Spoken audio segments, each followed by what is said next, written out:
নমস্কার বন্ধুরা, আজ আমি আপনাদের সাথে শেয়ার করব খুবই অল্প উপকরণ দিয়ে একটি দুর্দান্ত রেসিপি।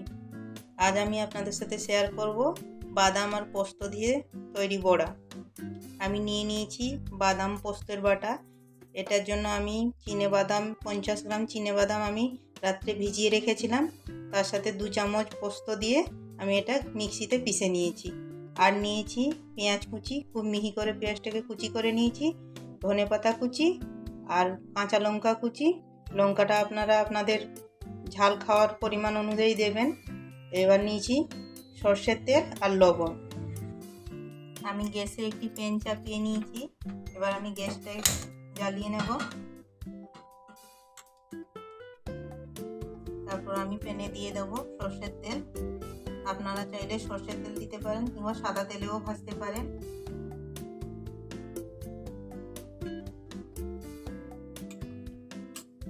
তেলটা আমাদের গরম হোক, ততক্ষণে আমি এই বাদাম পোস্ত বাটার মধ্যে সব পেঁয়াজ কুচি, ধনেপাতা কুচি আর লঙ্কা কুচি মিশিয়ে নেব।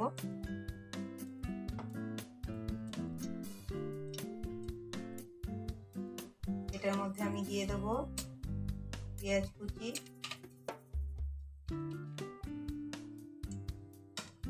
ধনেপাতার কুচি তো লবণ।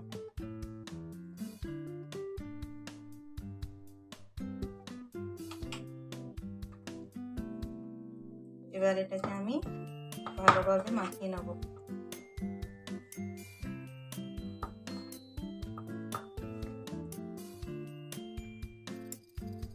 আমি দিয়ে দেবো এখানে ওই মিক্সিতে পিষে রাখা জলটুকু। মিক্সি ধুয়ে যে জলটা রয়েছে, ধোয়ার পর ওই জলটা দিয়ে দিলাম। আমাদের গরম হয়ে গেছে। এবার আমি তেলের মধ্যে দিয়ে দেবো ওই বাটাটা যেটা আমি মাখিয়ে রেখেছি, ওইটা দিয়ে দেবো।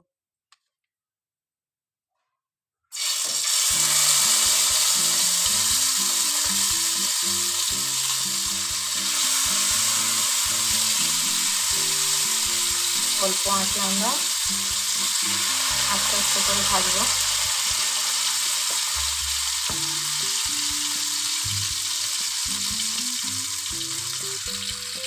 পিঠ হয়ে যেতে আমি আরেক পিঠ এইভাবে উল্টে নিয়েছি।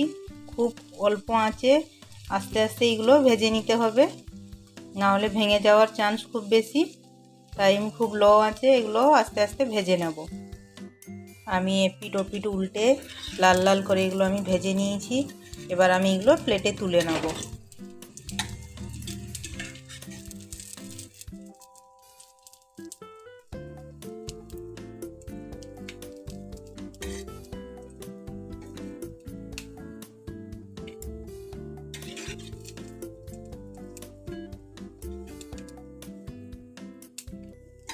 গরম ভাতের সঙ্গে এগুলো খেতে খুবই ভালো লাগে।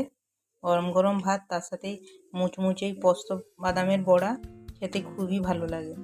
এবার আমি ওই তেলেই আরেকবার বাকি পেস্টটা আমি দিয়ে দেবো।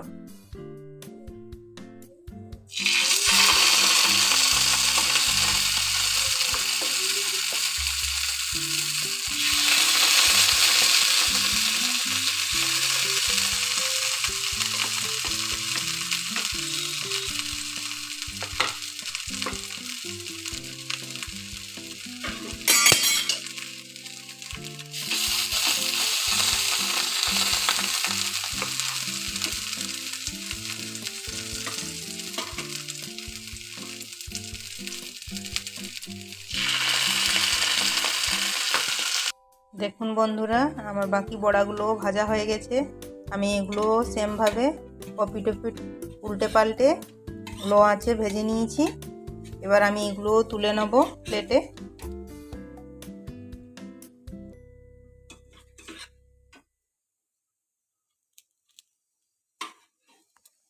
এইভাবে বানিয়ে নিন পোস্ত বাদামের বড়া। এই বড়াগুলো গরম ভাতের সাথে খুবই ভালো লাগে খেতে। যদি এই রেসিপিটি আপনাদের ভালো লেগে থাকে তাহলে আমার চ্যানেলটিকে লাইক করবেন, কমেন্ট করবেন এবং সাবস্ক্রাইব করবেন। ধন্যবাদ।